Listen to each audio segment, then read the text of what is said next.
Merhaba. Ben bilgisayardan YouTube kanalı açtım. Çünkü çok canım sıkılıyor. Abonelerim olmayacak kesin belli. Ama bilgisayardan video yüklemiyorum.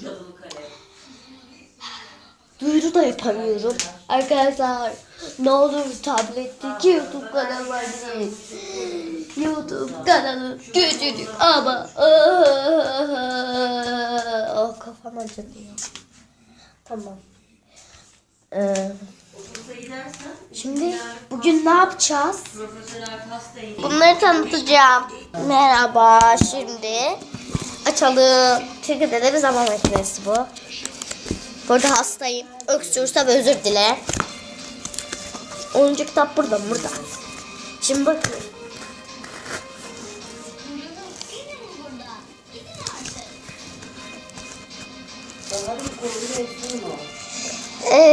Birinci kitap Büyük Sır. Burada.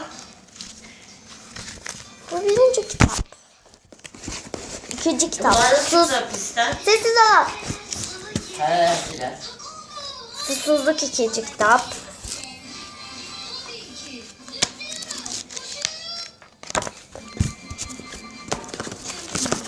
Bunları bir de öğretmen verdi bize. Üçüncü kitap Tekerlerin İcadı.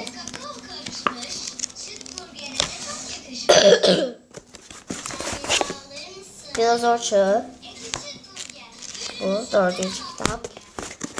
Beşinci kitap Uzay Yolculuğu.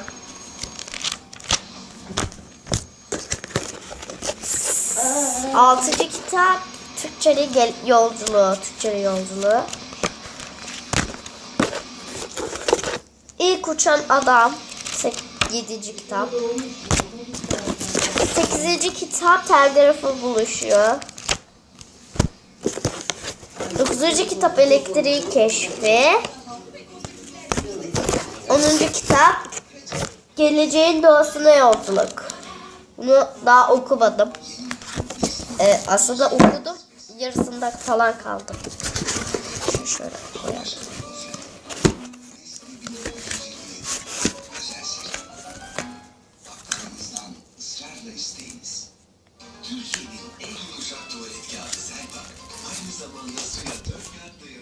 Evet, kısa bir video oldu.